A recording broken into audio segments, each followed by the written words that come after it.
Hey there, beautiful people. Drop a comment letting me know where you're watching from today. And if you haven't already, hit that subscribe button before we dive into this heartwarming story. Your support means everything and helps us bring more amazing content like this to you. Now, let's get into it. Marry me, Miss Chinas, the little boy began. Sorry, will you marry me, Miss Chinas? He corrected himself quickly. Chinas Willows was hiding behind an old counter, trying to escape her abusive father and greedy brother when a little boy stepped out from behind the shelves and asked her to marry him. She laughed softly, ruffling his hair. If I marry you, she joked, will you make the bad guys leave me alone? His face lit up instantly. Yes, he said proudly. My daddy has a lot of money. Chinas agreed on a whim, thinking it was nothing more than a child's joke, unaware that this single careless promise would drag her straight into the world of the most feared, most powerful trillionaire tycoon Korea had ever known.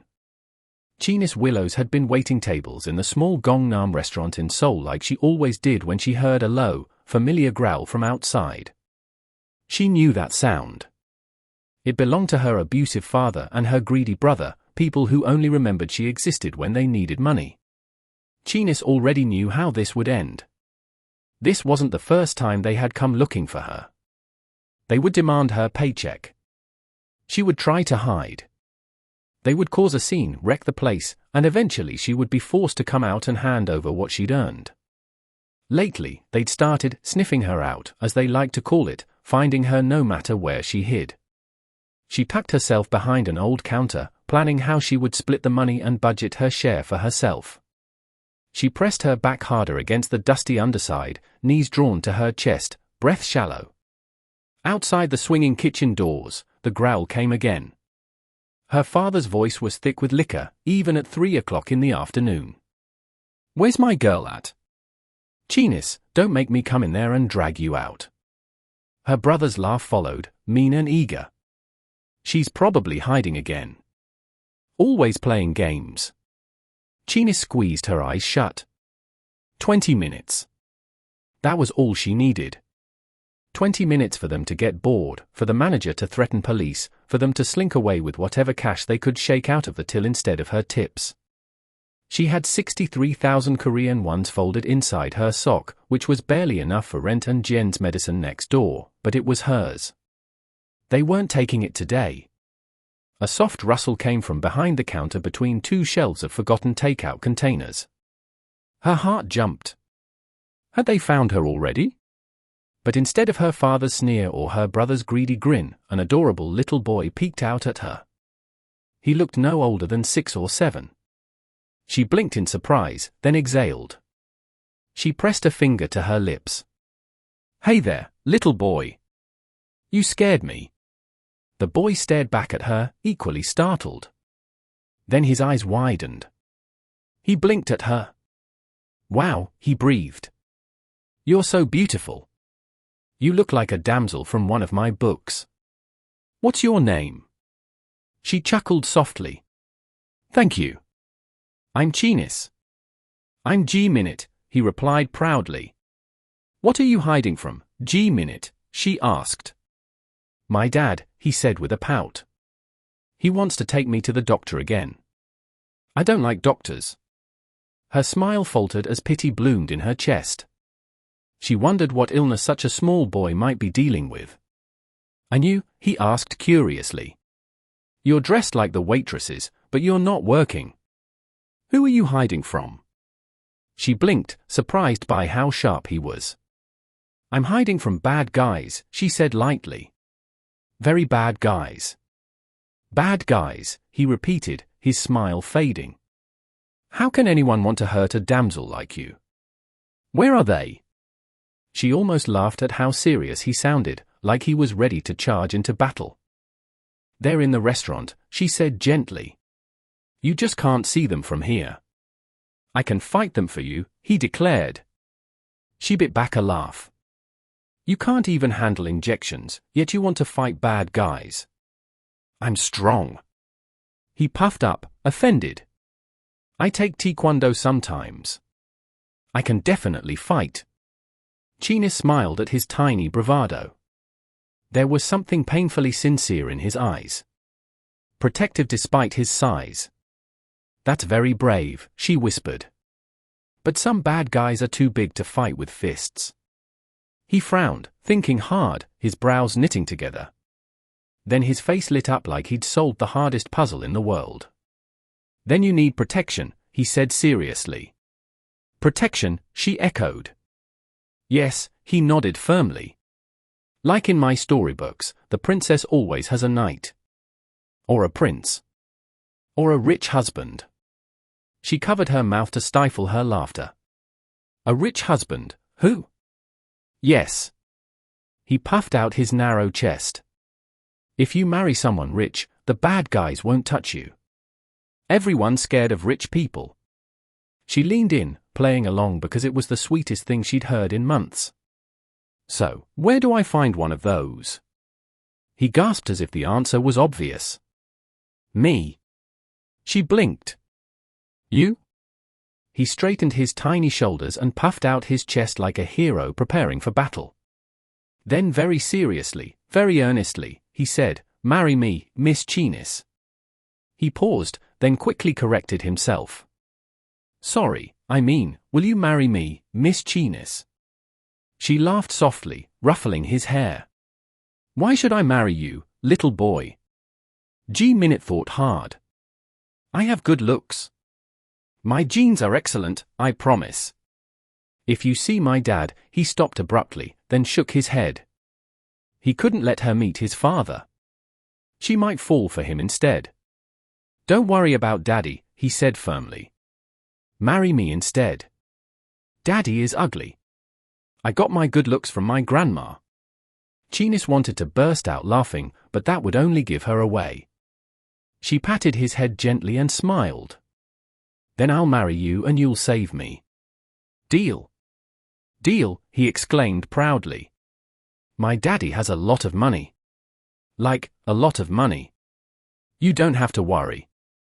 He hooked his tiny pinky around hers with utmost solemnity. That was when the kitchen door banged open. Chenis tensed immediately. But it wasn't her father. A tall man in a perfectly tailored black suit stepped inside, face carved from marble and authority. Two more men in similar suits flanked him like shadows.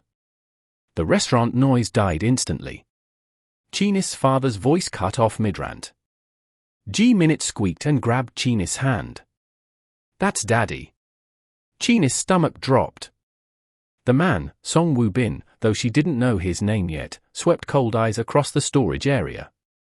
When they landed on G-Minute, something flickered in them. Relief, anger, both. "G-Minute," he said, voice low and controlled. "What are you doing back here?" G-Minute popped up like a jack-in-the-box, dragging Chenis with him.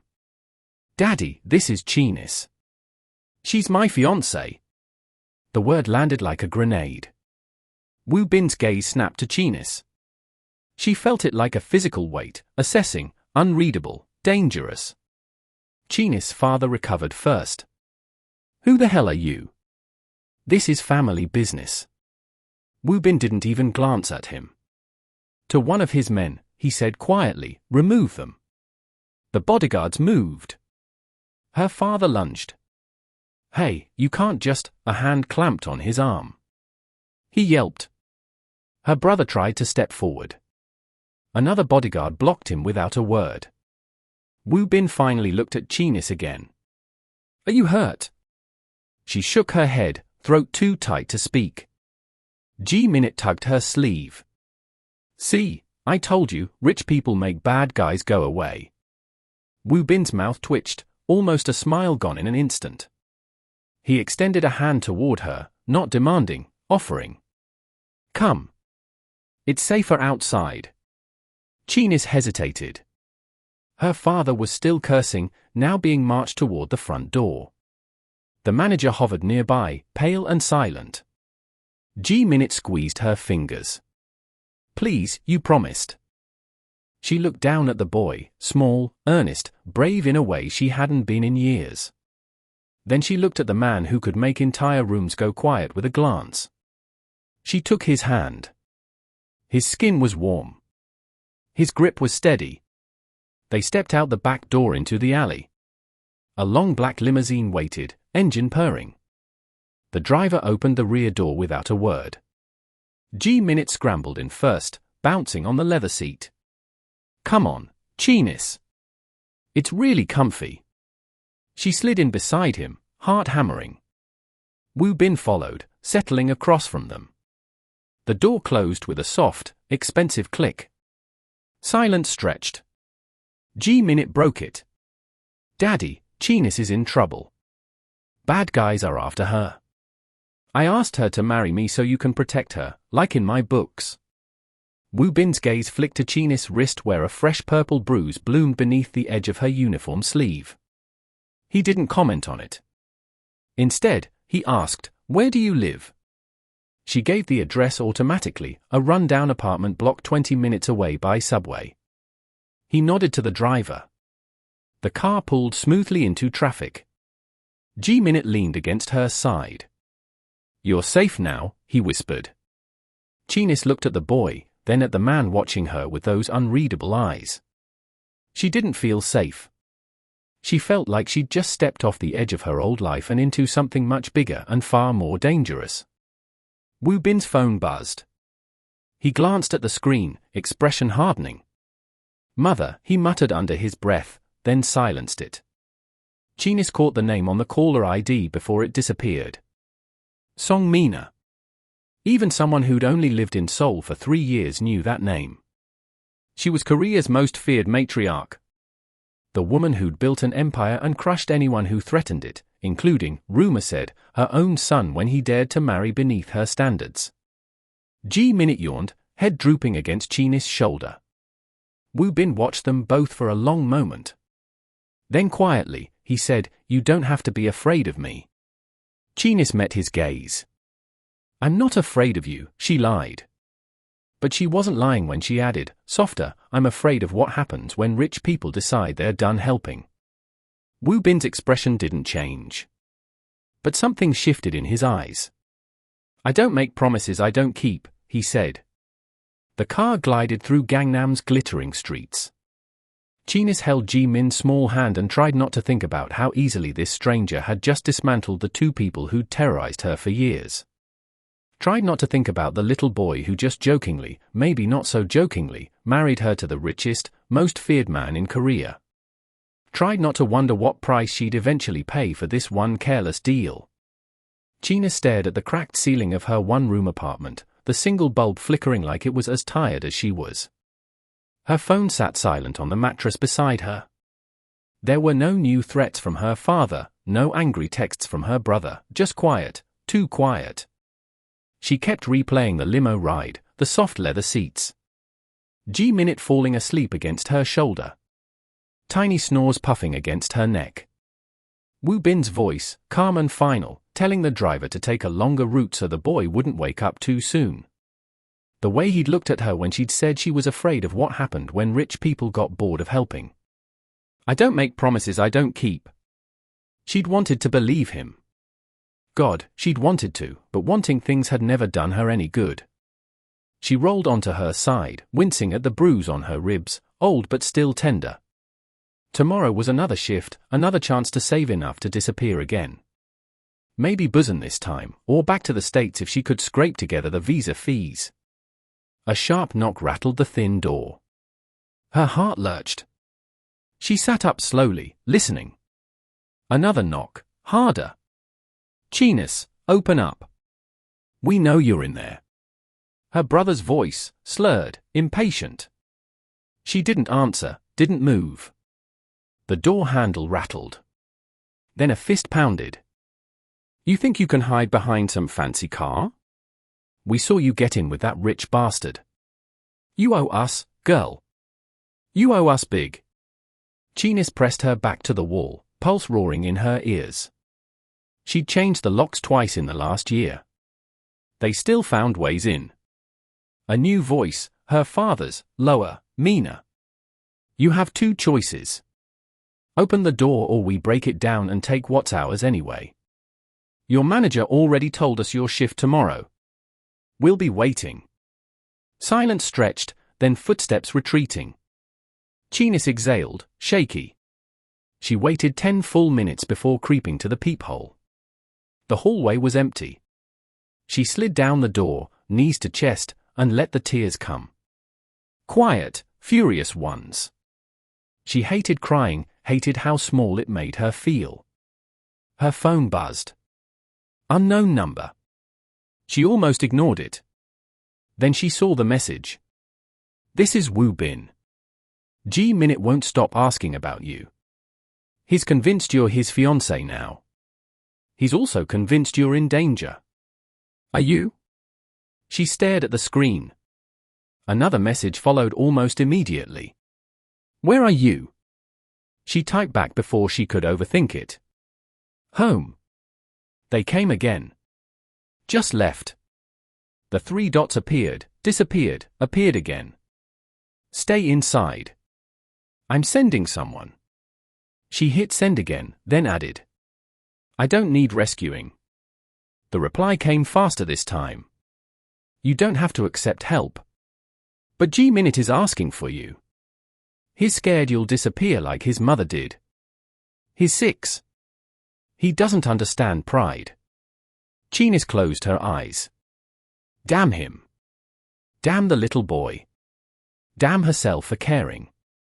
Fine, she typed. But just to see him, not for you. The response was a single address somewhere in Hanam-dong, the most expensive part of Seoul. And a time, 1 hour. She looked down at her wrinkled uniform, her scuffed sneakers. Then she stood.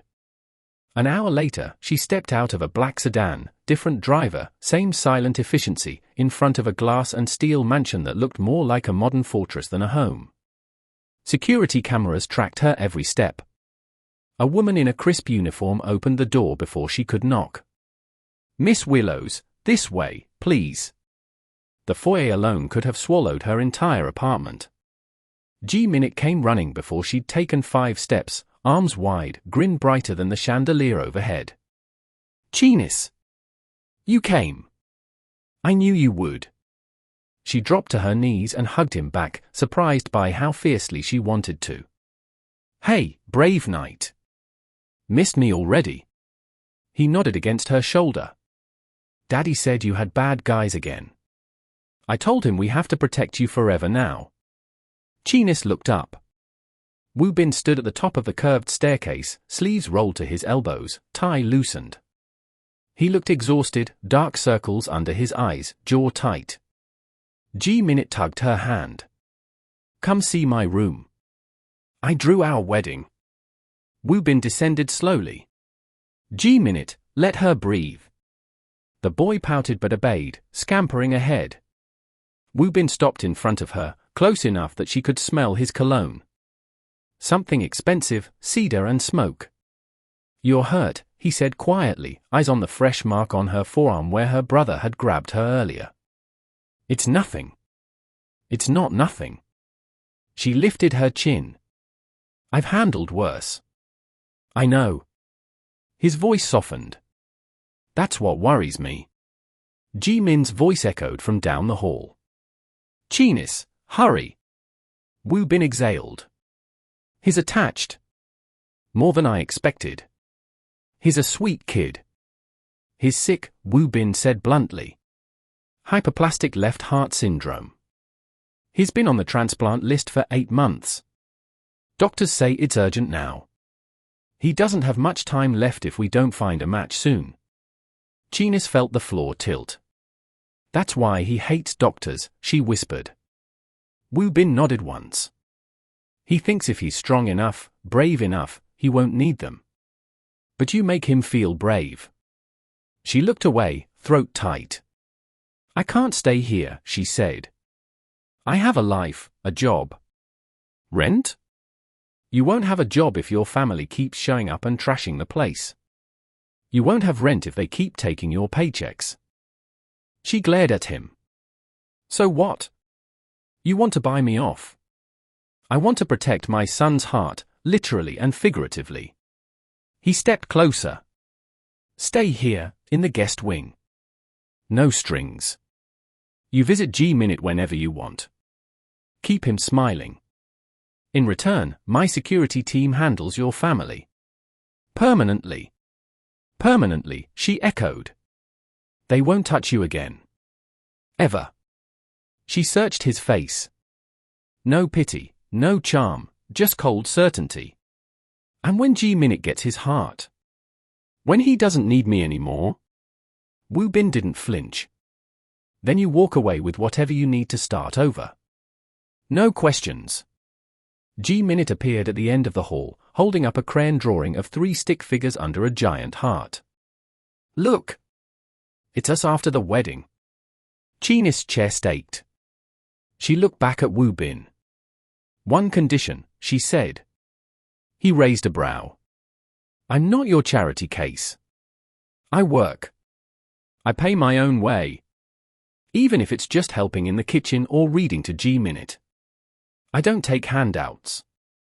For the first time, something like respect flickered in his eyes. Deal. He extended his hand. She took it. His grip was warm again. Steady. G-Minute squealed and ran to them, throwing his arms around both their legs. Family hug. Cheenis laughed. Woo Bin didn't. But he didn't pull away either. Later, Cheenis moved into the guest room in the Song mansion. She'd actually laughed, when the housekeeper showed her the walk-in closet already stocked with clothes in her size. She had never felt this privileged. Mr. Song said you might prefer not to wear your uniform all the time, the woman had explained with a polite bow. Cheenis had stared at the rows of simple dresses, soft sweaters, jeans that actually fit her curves. No tags, no receipts, just quiet, expensive thoughtfulness. She hated how much she liked it. 3 days, and she found a rhythm. Mornings, breakfast with G-Minute in the sunlit kitchen. He insisted on sitting beside her, feet swinging under the table, telling her elaborate stories about knights and dragons while she cut his pancakes into perfect bites. Afternoons, she helped in the mansion's small library, reading aloud from his favorite picture books or playing board games that ended with him declaring her the best princess ever. Evenings, she retreated to her suite, trying not to notice how Woo Bin's gaze lingered whenever their paths crossed in the hallways. He was always working, always moving, phone to ear, laptop open, bodyguards trailing like shadows. But when G-Minute called for him, he came immediately, without hesitation. Tonight, the house was quiet. G-Minute had fallen asleep early after a long day of tests at the hospital. Cheenis couldn't sleep. She padded barefoot down to the kitchen at 1:17 a.m., craving tea in silence. Woo Bin was already there. He stood at the island in a black t-shirt and sweatpants, hair slightly mussed, sleeves pushed up to reveal corded forearms.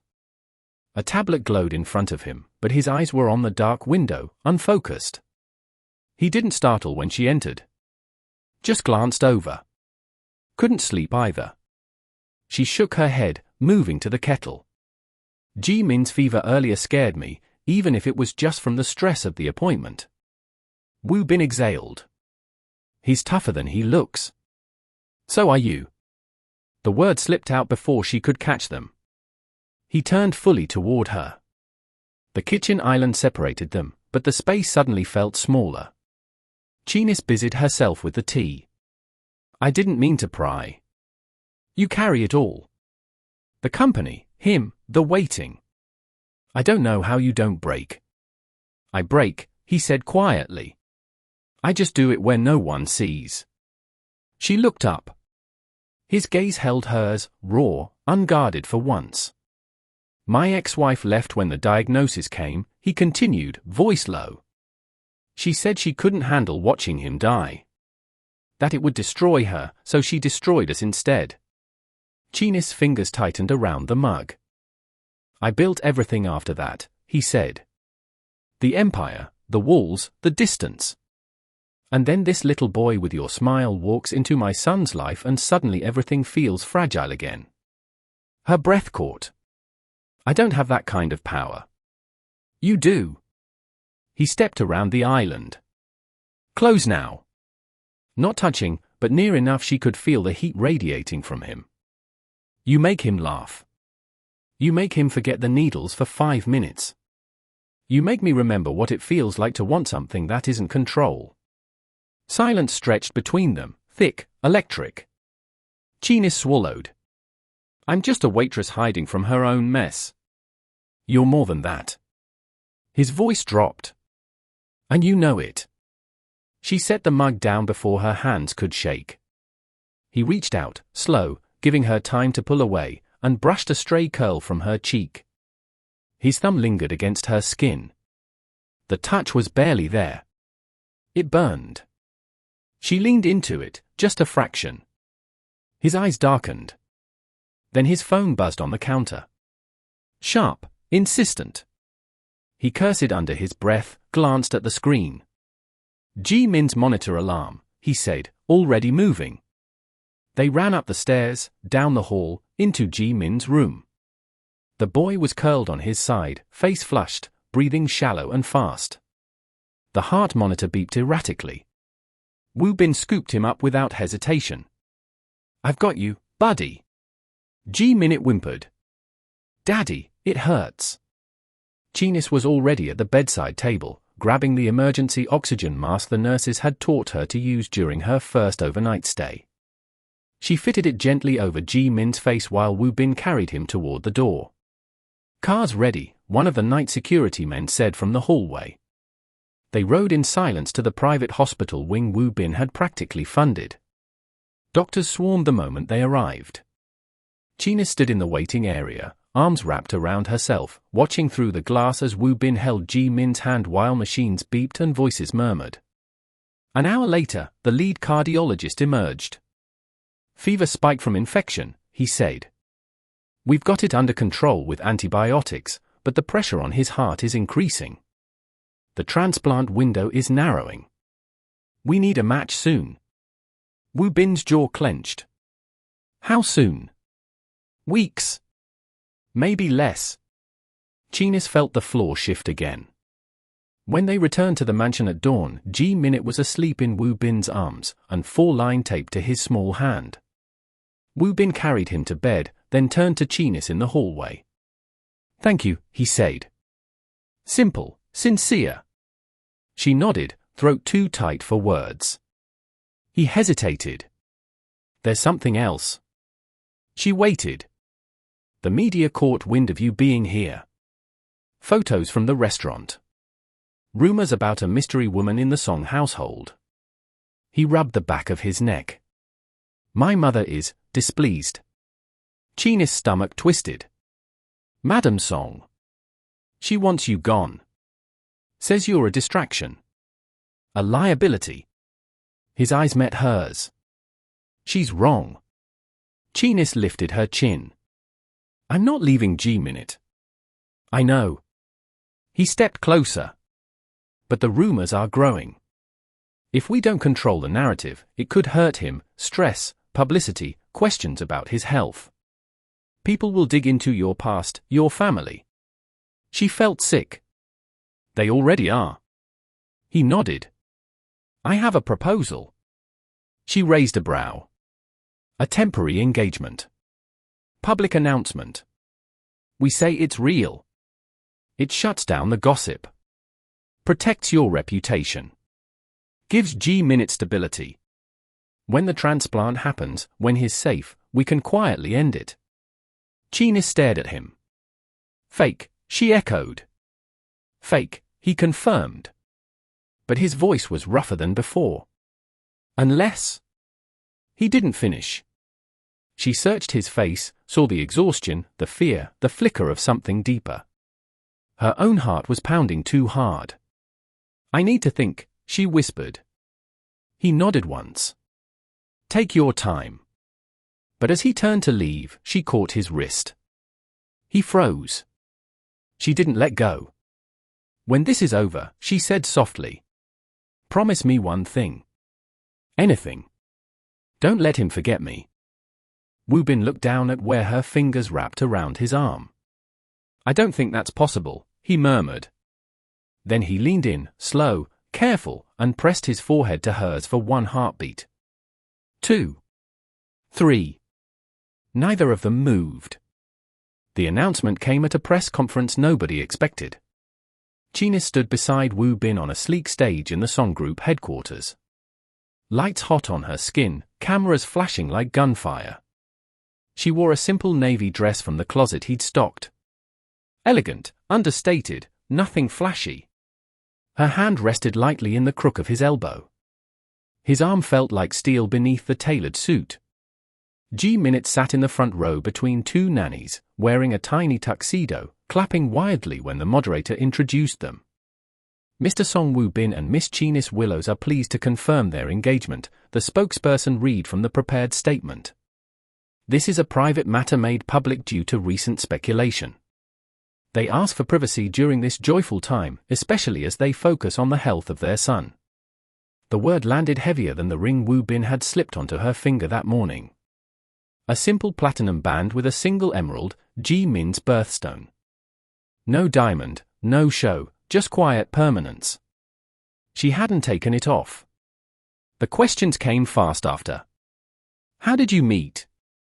When's the wedding? Is this related to the child's medical condition? Wu Bin answered smoothly, voice calm and clipped. China smiled when prompted, said we're very happy when her turn came, and let him feel the rest. By the end, she felt like she'd run a marathon in heels. Backstage, G-Minute launched himself at her legs. You looked like a real princess.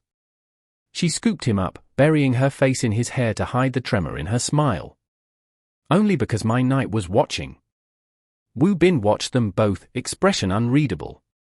That night, the tabloids exploded.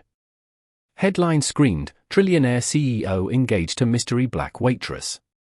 Photos of her at the restaurant. Grainy shots of her entering the mansion.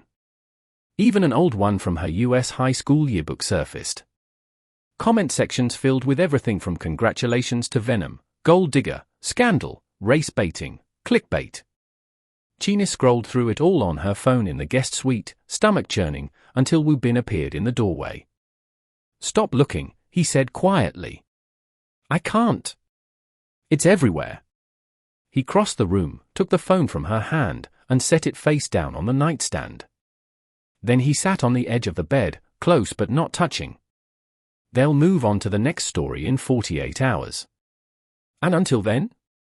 Until then, we protect what matters. He nodded toward Ji-Min's room down the hall. He's sleeping better tonight. No fever, no nightmares, because he believes this is real. Chinese looked at the ring on her finger. It feels real. Wu Bin's gaze dropped to her hand, then lifted to her face. Does that scare you? Everything about this scares me. He reached out, traced the edge of the emerald with his thumb. The touch was light, reverent. Then let me be the one who isn't afraid, he murmured.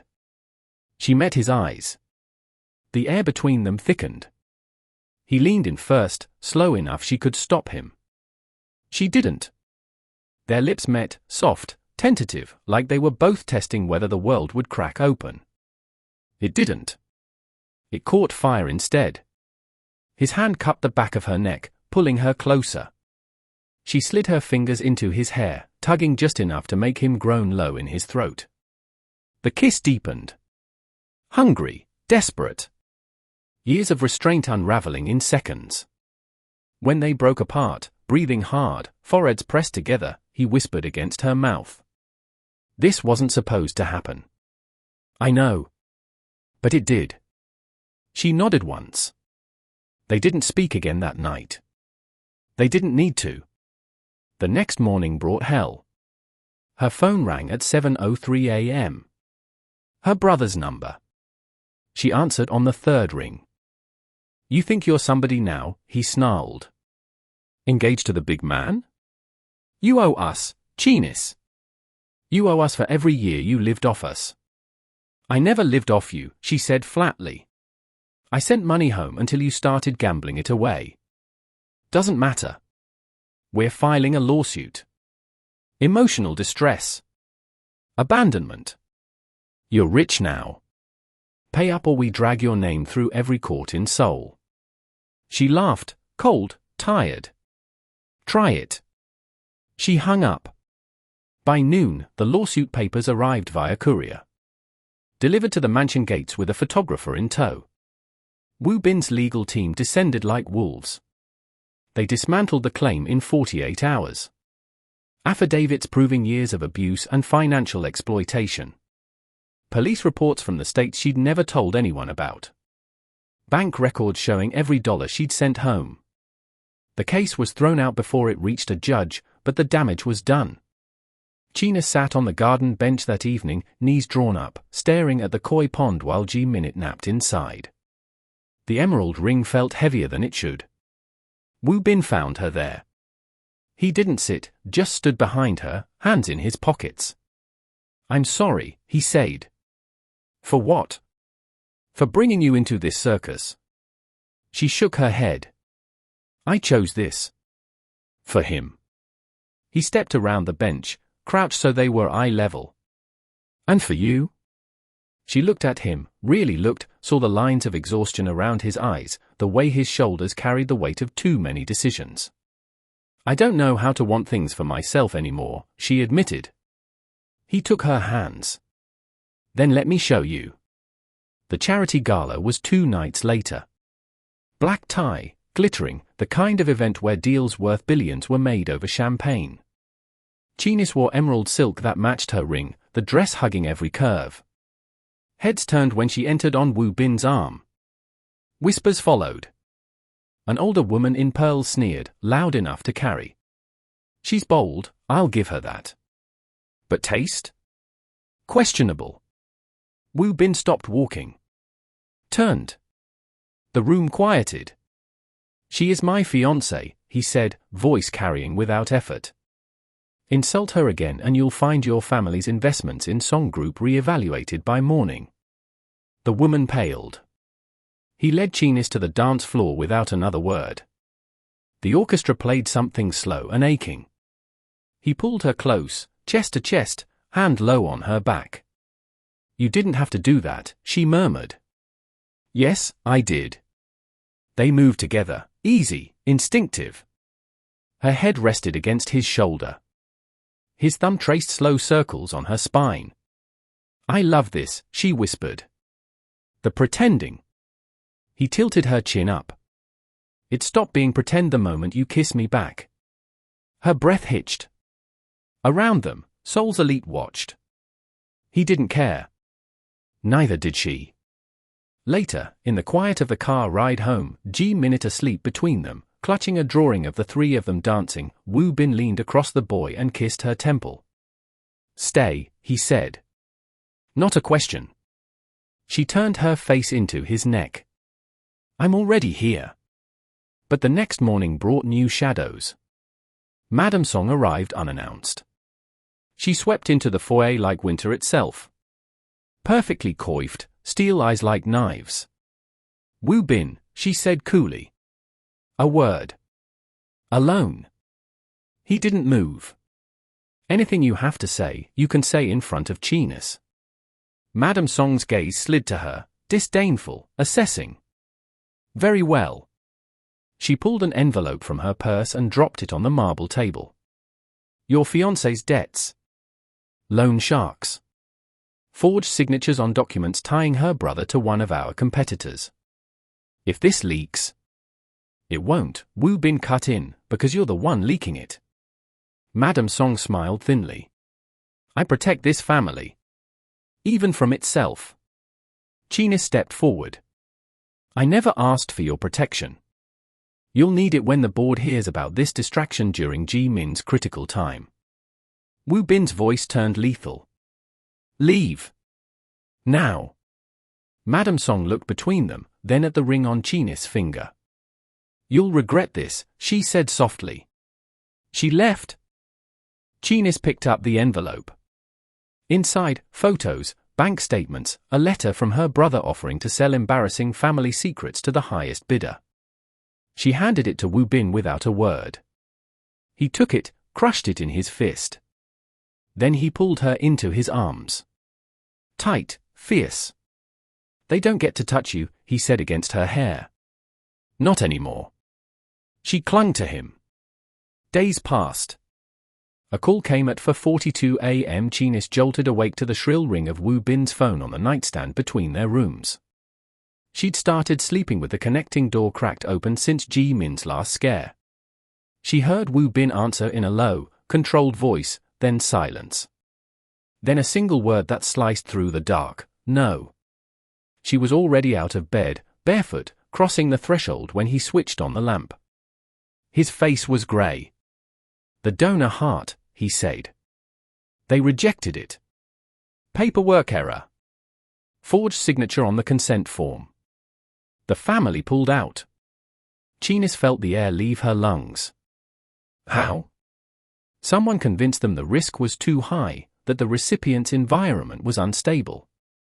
His jaw worked. "My mother's signature is on the forged document. She denies it, of course." Chinis stared. She sabotaged her own grandson's chance. Not directly, through intermediaries. She thinks if Ji Min stays sick long enough, I'll see reason. Marry someone appropriate. Someone who won't threaten the family name. Chinis' hands curled into fists. "I'm going to be sick." Wu Bin reached for her, but she stepped back. "Don't. Not right now." Ji Min's monitor alarm sounded down the hall. Sharp, insistent. They ran. The boy was sitting up in bed, clutching his chest, eyes wide with terror. "It hurts again, Daddy. It really hurts." Wu Bin scooped him up while Chinis grabbed the emergency kit. They were in the car within minutes, racing through pre-dawn Seoul toward the hospital. Ji Min's breathing grew labored, his skin clammy.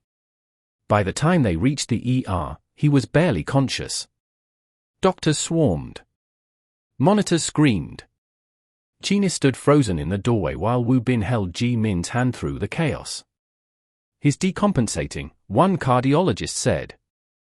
"We can stabilize him for now, but without a transplant soon." The words trailed off. Chinis slipped inside, took Ji Min's other hand. His fingers were cold. She started humming the lullaby her mother used to sing.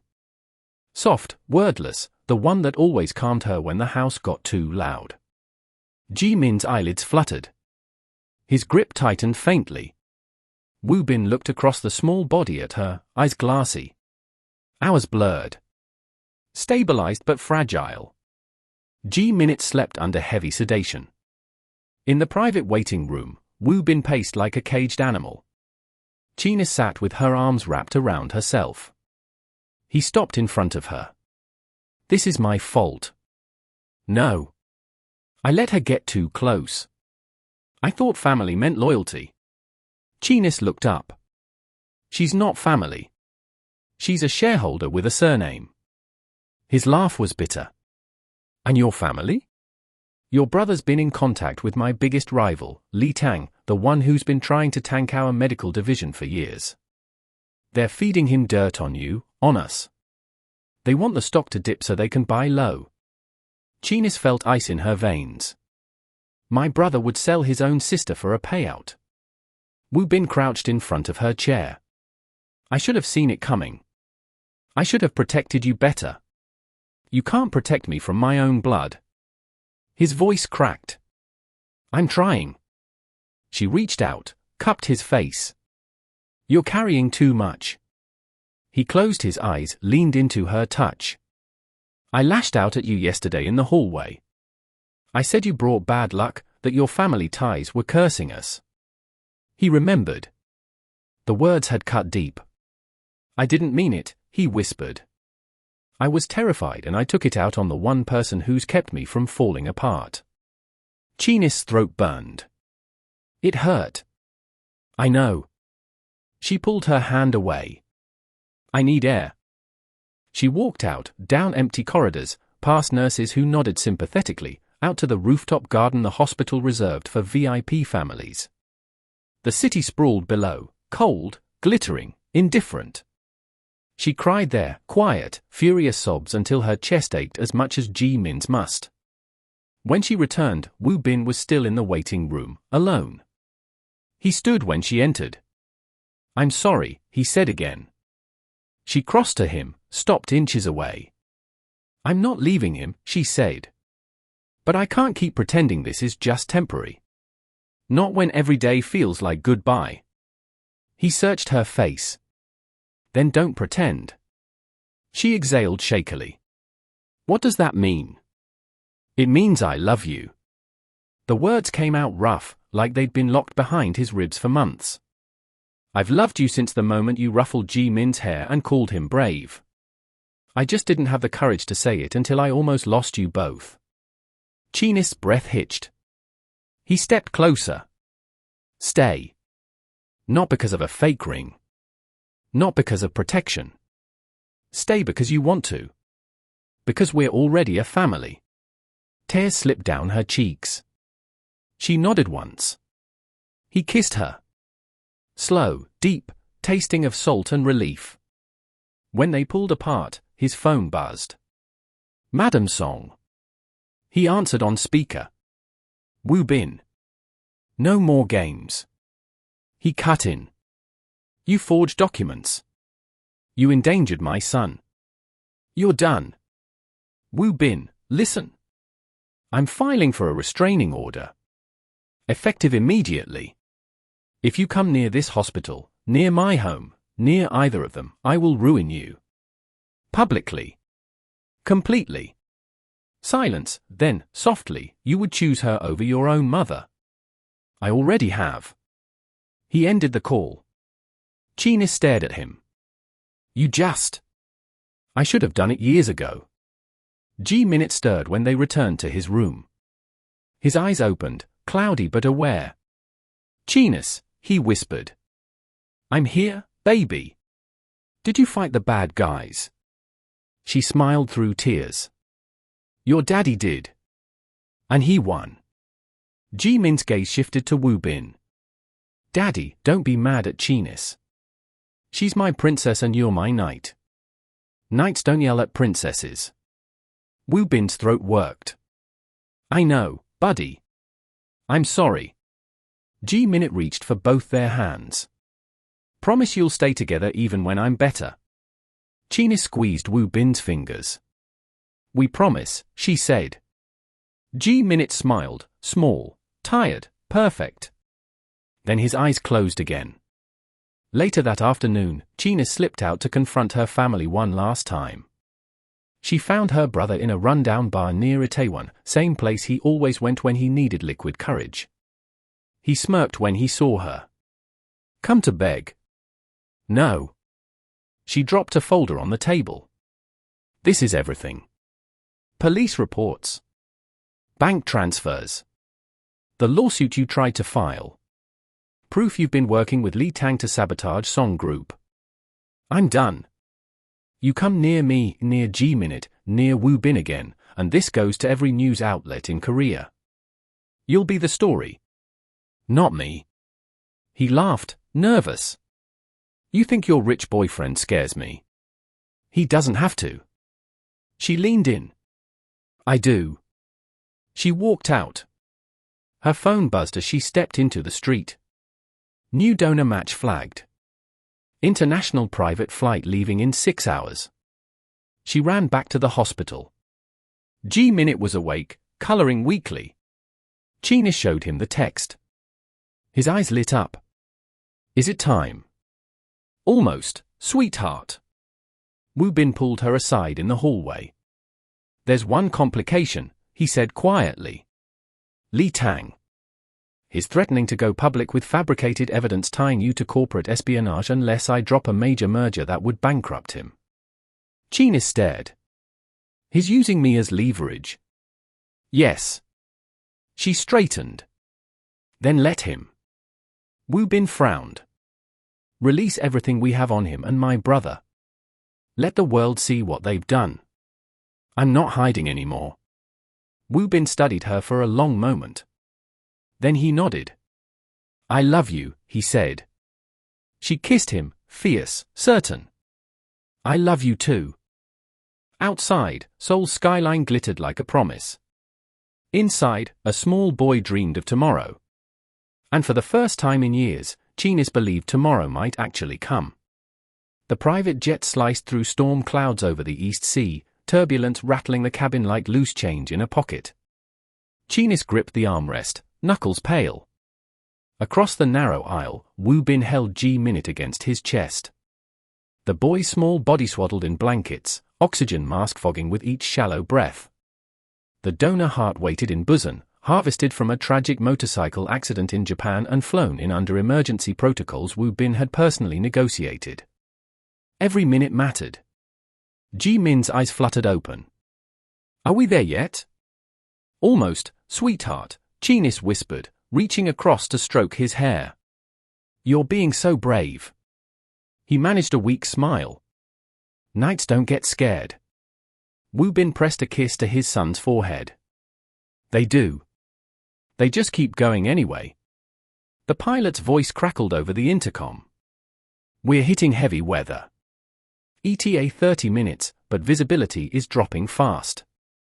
Chinis met Wu Bin's gaze. Neither spoke the fear aloud. If they were diverted, if the heart degraded even slightly, if Ji-min's condition crashed mid-flight. Her phone vibrated. "Security team." She answered on speaker so Wu Bin could hear. "May, your brother just attempted to breach the mansion perimeter. Armed. He was carrying restraints and a demand note. Ransom for you. We have him in custody. Police en route." Chinis closed her eyes. "Is anyone hurt?" "No, but he was screaming about how you owe him a piece of the empire now. He mentioned Li Tang by name.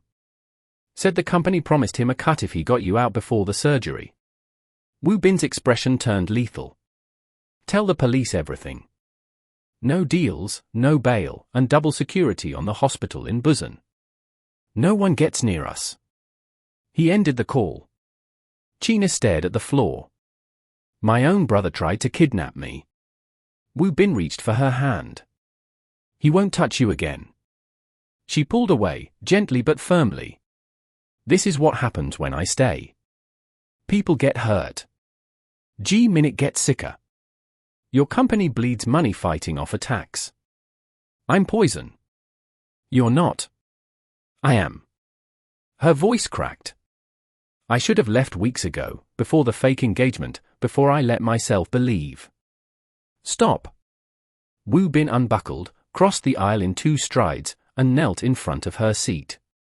"Look at me." She did. Tears spilling over. "I have spent years building walls so high no one could hurt me or G-Minute again. Then you walked through them like they were paper. You didn't ask for anything. You gave everything. You sang to him when I couldn't find words. You held me when I couldn't breathe. If that's poison, then I've been dying of thirst my whole life." Chinis' sob broke free. He cupped her face. "I love you. Not the idea of you. Not what you could do for my image or my son. The woman who jokes with a dying child about marriage. The woman who stares down trillionaires and loan sharks without flinching. The woman I want to wake up to every morning for the rest of my life." The plane lurched violently. G-Minute whimpered. Chinis unbuckled and moved to his side, cradling his head. Wu Bin joined them, arms around both. "I'm scared," she whispered. "Me too," Wu Bin said. "But we're in this together. All 3 of us." The landing in Busan was rough, tires screeching, rain sheeting across the tarmac. An ambulance waited, lights flashing. They transferred G-Minute straight to surgery prep. Chinis and Wu Bin followed in a separate car, security detail tight around them. In the sterile waiting room, time stretched into agony. Wu Bin paced. Chinis sat with her head in her hands. At hour 3, the lead surgeon emerged, scrubs blooded, mask pulled down. "The transplant is complete," he said. "The heart is functioning. We'll know more in the next 12 hours, but he's through the worst." Chinis burst into tears. Wu Bin pulled her into his arms so hard it hurt in the best way. They were allowed into recovery briefly. G-Minute looked impossibly small under tubes and monitors, but his color was already better. His chest rose and fell in a steady rhythm that hadn't existed in months. Chinis leaned over the bed rail, kissed his forehead. "You did it, brave knight." Wu Bin stood behind her, one hand on her shoulder, the other resting over Ji Min's tiny one. A commotion in the hallway, raised voices, then silence. One of Wu Bin's lawyers appeared, face grim. "Sir, your ex-wife just filed an emergency custody motion. Claims your volatile new relationship and the recent kidnapping attempt prove an unsafe environment.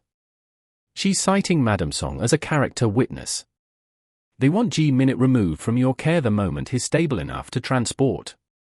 Wu Bin's hand tightened on Chinis' shoulder. Chinis straightened. She abandoned him once. She doesn't get to play savior now. The lawyer nodded. "We have evidence. Abandonment records, her communications with Madam Song. Proof she only resurfaced after news of the engagement and the company's stock surge. But the judge is old school. Family name carries weight." Wu Bin exhaled slowly. "Then we fight." Chinis turned to him. "No. We will end this." She walked past the lawyer, down the hall to the small conference room where the security team had set up. She opened her laptop, Wu Bin's gift, and pulled up the encrypted folder she'd started compiling weeks ago. Bank transfers, emails, recorded calls her brother had stupidly left unencrypted. Proof that the ex-wife had been in contact with Li Tang months before resurfacing, promising to destabilize Wu Bin's personal life in exchange for shares in a competing medical firm. Chinis handed the drive to the lawyer. "Leak it anonymously to every major outlet tonight." The lawyer hesitated. "This could destroy her publicly. And it'll drag the family name through the mud." "Good," Wu Bin said from the doorway. "She dragged my son's life through worse." By midnight, the story broke. Headlines screamed betrayal, greed, corporate conspiracy. Madam Song's name appeared in connection with forged medical documents. The ex-wife's carefully curated social media imploded under comments and shares. Custody motion withdrawn by morning. Madam Song called once. Wu Bin didn't answer. Chinis sat beside Ji Min's bed as dawn crept through the blinds. Wu Bin joined her, slipping an arm around her waist. "You okay?" "No," she admitted. "But I will be." He kissed her temple. Later that afternoon, Ji Minute woke properly, groggy, sore, but smiling. "Did the bad guys go away?" he whispered. Chinis nodded. "They're gone." Ji Minute looked between them. "Are you still getting married for real?" Wu Bin laughed, soft, relieved. "We're working on it." Ji Minute yawned. "Good, because I want to be the ring bearer and throw flowers." Chinis' eyes filled again. Wu Bin squeezed her hand. 3 weeks after the transplant, Ji Minute walked slowly, proudly down the wide corridor of the private rehabilitation wing in Busan. No oxygen tank, no fur pole, just a small hand clutching Chinis on one side and Wu Bin's on the other. His steps were careful, deliberate, like he was testing whether the new heart would keep beating if he dared to move too fast. "Look," he said, grinning up at them. "I'm taller already." Chinis laughed, the sound bright and unguarded. "You're definitely growing. Must be all that hospital jello." Wu Bin's smile was softer, quieter. He hadn't stopped watching Ji Minute like the boy might vanish if he blinked too long. The doctors had cleared him for discharge that morning. Home. Real home, not the sterile hospital suite that had become their temporary universe. Back in Seoul, the mansion felt different, lighter. The security detail had been scaled back. The cameras still watched, but the air no longer tasted of threat. Madam Song had retreated to her Jeju estate after the media storm. Silent, humiliated, stripped of influence over the company board in a swift, bloodless coup Wu Bin orchestrated while Ji Minute slept through recovery. The ex-wife's custody claim evaporated under the weight of leaked evidence and public scorn. She disappeared from Seoul entirely, last seen boarding a flight to Singapore with a one-way ticket. Chinis stood in the garden that evening, barefoot on cool grass, watching G-Minute chase fireflies with a net made from an old pillowcase. Woo Bin came up behind her, arms sliding around her waist. "He's really okay," she whispered, as if saying it louder might jinx it.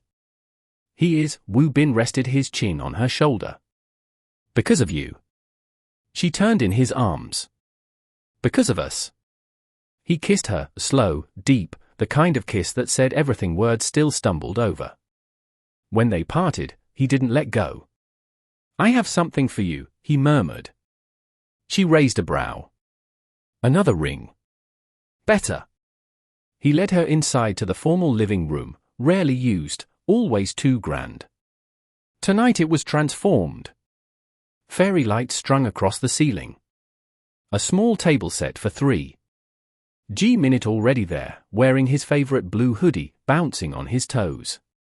"Surprise!" he shouted. Chinis laughed. "What's all this?" G-Minute ran to a side table and picked up a velvet box. Too big for a ring, too small for anything practical. He thrust it at her with both hands. "Open it." Inside lay a thin platinum chain with 3 pendants. 1 emerald for G-Minute, 1 small diamond for her, and 1 black onyx for Woo Bin. Simple, interlocking. A family forged not by blood, but by choice. Chinis' throat closed. G-Minute tugged her sleeve. "Daddy said we're already a family, but he wants to make it forever, like in the books, with vows and cake and me throwing flowers." She looked at Woo Bin. He was already on one knee. No grand gesture, no audience, just him, vulnerable, certain, eyes locked on hers. "Chinis Willows," he said, voice steady despite the tremor in his hands. "I once thought love was a liability, something that could be taken away. Then a little boy dragged you out from behind a counter and asked you to marry him, and you said yes to protect him, to make him smile, to give him hope when I couldn't. You saved him.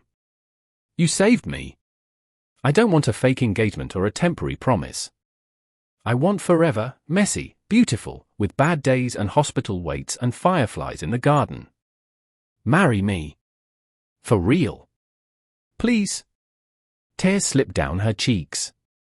G-Minute whispered loudly to his dad, "She's supposed to say yes now." Chinis laughed through the tears. "Yes." Woo Bin exhaled like he'd been holding his breath for years.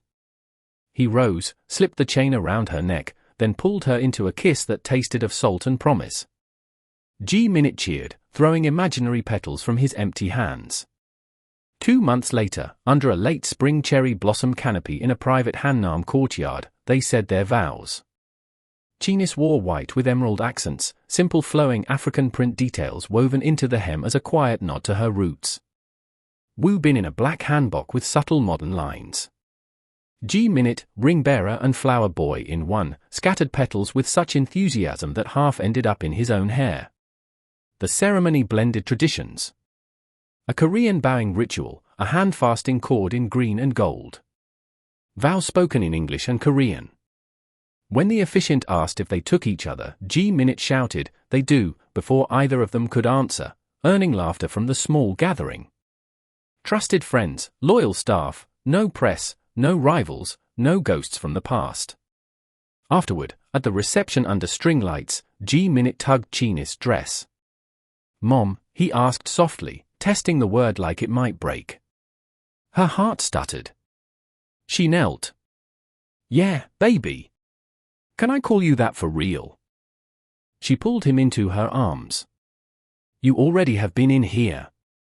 She tapped his chest right over the new heart. "And now out here, too." He hugged her tight. "I love you, Mom. I love you, too, brave knight." Woo Bin watched from a few steps away, eye shining. Later, when the guests had gone and G-Minute was asleep upstairs with his stuffed dragon, Chinis and Woo Bin stood on the balcony overlooking the garden. She leaned against him. "We made it. We did." She looked up at the stars. "I used to think rich people only bought things. Turns out the richest thing you gave me was time. Safety. A family." He turned her to face him. And you gave me back my heart. Both of them. They kissed under the quiet soul sky. Slow, certain, eternal. Somewhere in the city, headlines had already moved on. Scandals faded. Empires shifted. But here in this small pocket of light, a waitress from nowhere and Korea's most feared CEO had built something unbreakable. A family. A future.